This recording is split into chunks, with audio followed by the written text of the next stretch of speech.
first structure you come to on the Old Innocent Railway, starting at the starting point I've just been at, is this bridge of steel and wood construction from the 1830s at a price of around £130, which quite cheap, you might say. But looking at inflation now and everything, I know from my work on the national network, you'd be talking around £1 million to put a bridge in of this size.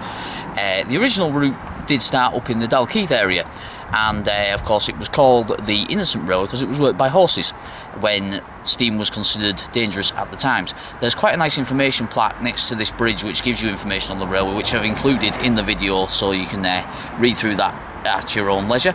I won't bore you with repeating it here, and I'll also attach that photo to the blogs. So what we'll do is we'll continue on behind me here down towards Holyrood Park, just continuing with this wall along one side, and there's some woods along the other side, so you can hear the birds singing behind me, so there might be some nice wildlife along there. So we'll continue on, and I'll highlight some other interesting structures as we go.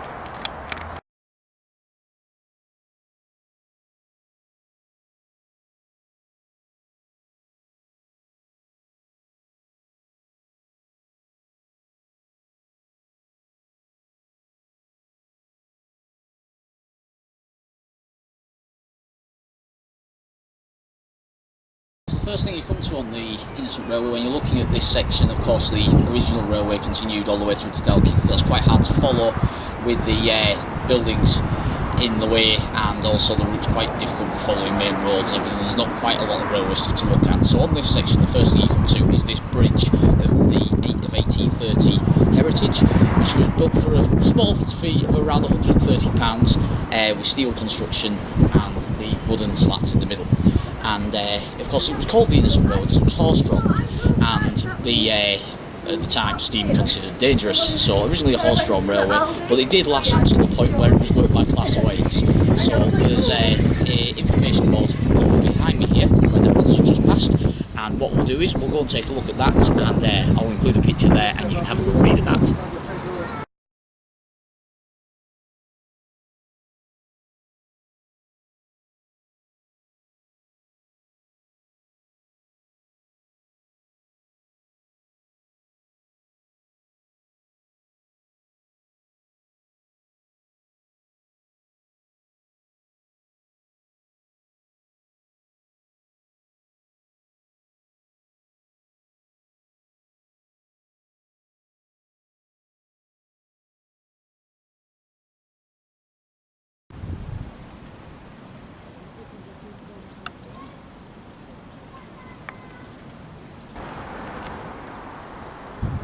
Along this section of the route, the railway runs alongside Duddingston Lock Nature Reserve, which is behind me here, and you might want to combine your visit to the railway with a walk around to the other side of Duddingston Lock. It is also a place where herons nest in the centre of Edinburgh, so it's worth nipping around there if you've got interesting wildlife and want to take a look at those. And also you get your ducks and your small birds, as you can hear singing. I've seen blue tits along this section of the walk so far. Some nice little picturesque bits here, and as you can see, the actual water of the nature reserve comes right up to the wall adjacent to the line here that I'm sat on. So right on the edge of the nature reserve, some nice interesting backdrops there if you're modelling this area, and with it running right up to the late 60s in its full form, there's opportunity to run any sort of stock you like as well. So there's plenty of scope here, and there's also plenty of scenic modelling options as well. And if you're just looking for a nice walk, you say you've got the nature reserve adjacent here. Nature reserve is actually closed most of the time, but there is open days arranged by the Scottish Wildlife Trust, and if you take a look at their website, usually you can find out how to gain access to the hides on the reserve. There is actually 2 hides within the reserve that you can go and visit on certain days of the year, and usually around Edinburgh's Doors Open Day in September, and there's another one usually in early summer, usually once the birds have hatched their eggs, so there's not as much disturbance. So if you're interested in that, take a look at the Scottish Wildlife Trust website. I'm sure you'll find some information there.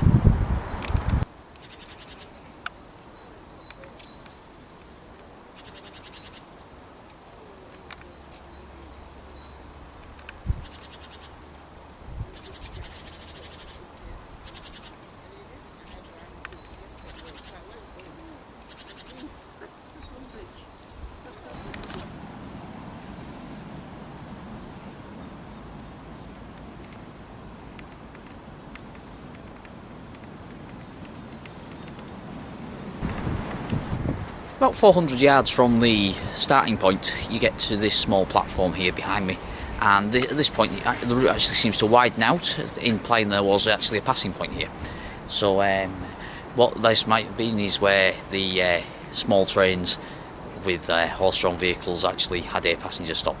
I'm not too sure on what it actually is. There's actually that much information available about the Innocent Railway, but there's a nice interesting cameo here, and if you were looking to set up a thing where you could pass trains on a model, this would be an interesting place to model. So I'll put some pictures onto the blog of this surrounding area here if that would be of interest to you.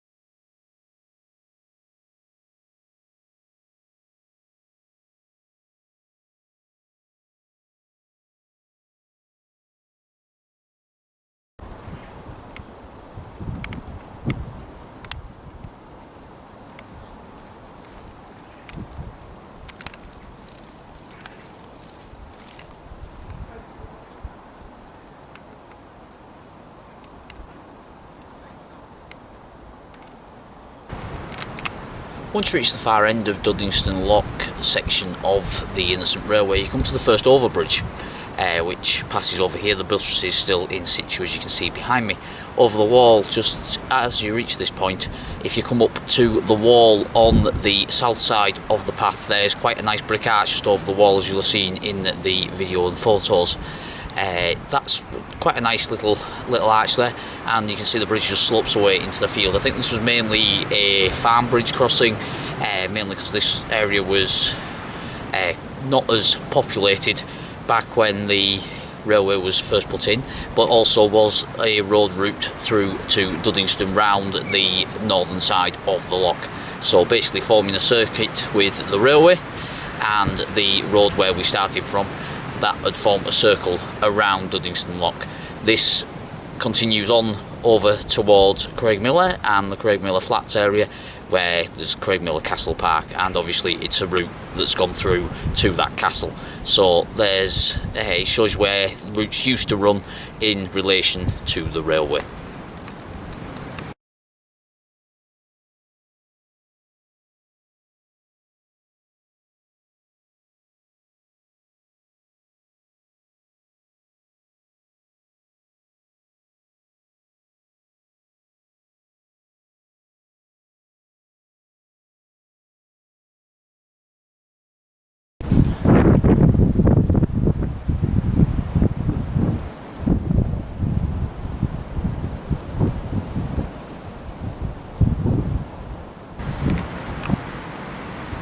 Also beyond this bridge is where you start to get nice views of Arthur's Seat and Holyrood Park, looking up onto the southern slopes over to the right hand side of the railway route as you walk along.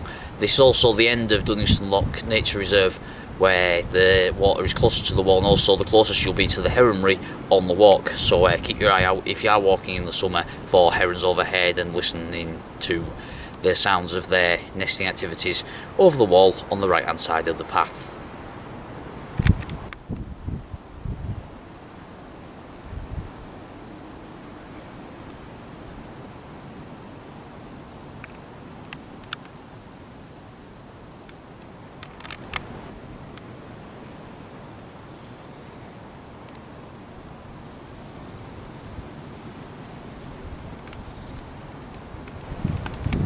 As you continue on along the railway route from the overbridge I've just spoke to you about, there's a lot of evidence of woodpeckers in the trees here, as I've just shown you in those previous shots. And I have heard in the summer from Holyrood Park green woodpeckers along this section, so keep your eye out for those.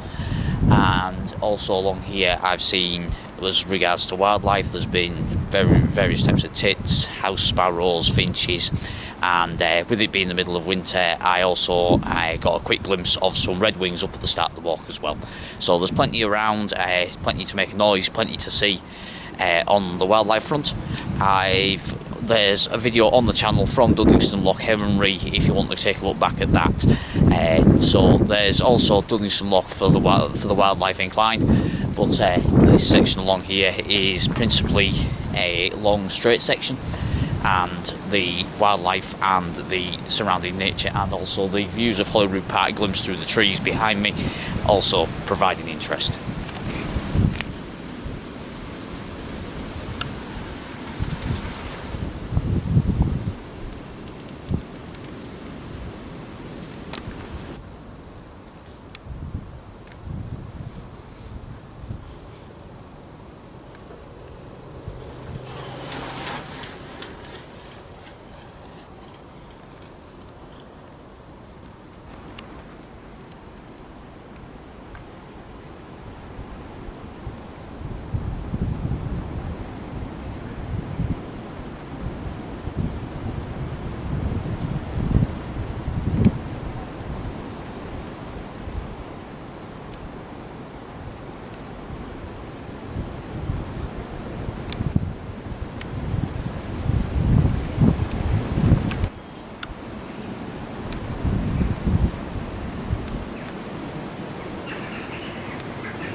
O como vean gris, blanco, no se moverá.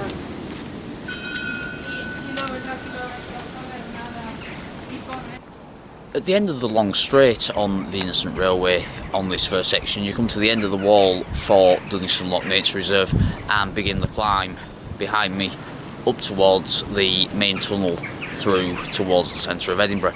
So we'll continue on up the hill here, and but if you come to the end of this wall here, there's actually a doorway bricked up on it, and also quite an interesting little spy hole which I'll include next, which is just a nice little touch within the wall that you might want to build into one of your buildings.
as you climb up towards the tunnel, the views open out of Holyrood Park behind me, and also back towards Duddingston Lock on the right hand side.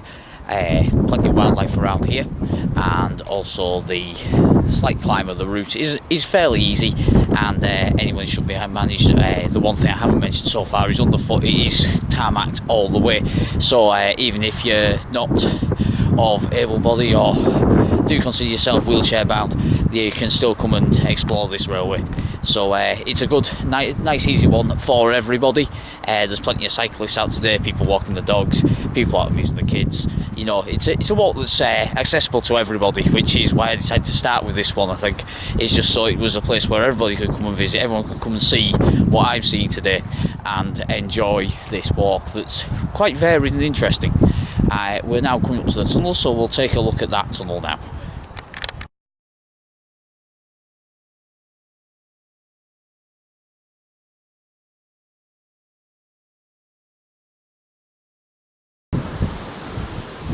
Okay, so here we are at the eastern end of the Innocent Railway Tunnel under Holyrood Park. So we'll take a walk through here and have a look at the internals of the tunnel. I'll take you some shots inside and also at the ends. And this is quite a long tunnel for its day, looking back through it. As you can see, it's lit inside as well. So we can have a look at what interesting things there are through the tunnel. Be interesting to see if there's any refuges on it, considering that it did go over to steam and then eventually diesel operation later in its life. Let's see if they've been retrofitted or things like that. But if you didn't know this was here, you wouldn't know. Well, surprisingly, the entrance is covered over with trees, and the other entrance does come out onto a residential area. So it's a case of it is easier to find from the Duddingston end, but from the Edinburgh end it does come out onto a street and everything. I'll leave the postcode for that street in the description for you. So whichever way you're walking it, I'll make sure it's easy for you to find this tunnel.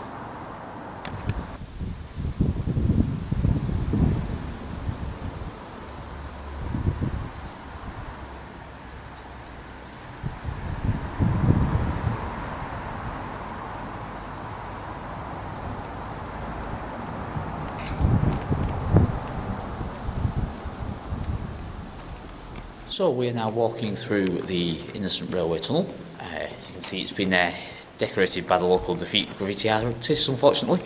But the tunnel is about 21 feet wide, which would probably support a double track formation. But the actual route was single track at this point. One thing I do notice about this tunnel compared to maybe more modern tunnels is it's slightly lower and slightly more rounded across the top to a level section. That's not what you usually see. You usually see it come round to a curved top and maybe one brick level across the top. So it's a slightly interesting shape, more of a U shape rather than the circular shape you might usually see. Let's say the 21 feet across the bottom, and again we've got a nice path through the middle, well lit as you can see. So it's well worth coming around and having a look in here. No refuges, as of course it's 21 feet wide, only a single line, you wouldn't need them. The one thing I am noticing is there's also some signalling cabling supports here for running the communications through the tunnel. So I'll get you some shots of those. As you see, there is sections where it does go quite dark between the lights, so as I walk into the next one, I'll appear again. So it's an interesting tunnel, not that leaky. That's the first drop I've come across as I've walked through, but we'll take a look at some of the details in this tunnel, and I'll see you again at the western portal.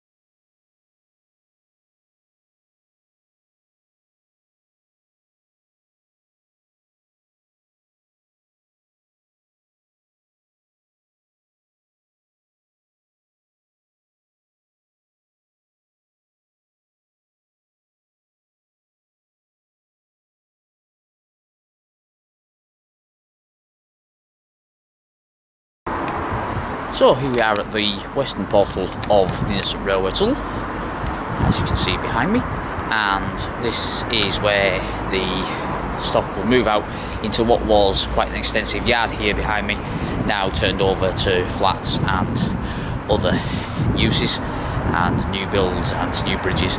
There's actually a photo from the Scotsman that I'll include of an 08 actually on this climb I'm stood on now into this yard area, so I'll get that photo and one from roughly the same position so you can compare, and also looking at how this railway has been lost and how it looks now. This is the centre of Edinburgh End, and we are only a stone's throw from North Bridge and only about a 20-minute walk from Waverley Station. So I'll get you some shots around this end and around the old buildings that this railway used to serve, and then we'll move on and I'll have a look. I'll go through how you can get here, how you can get home again, and also a local pub that's worth nipping into as you finish the walk at this end.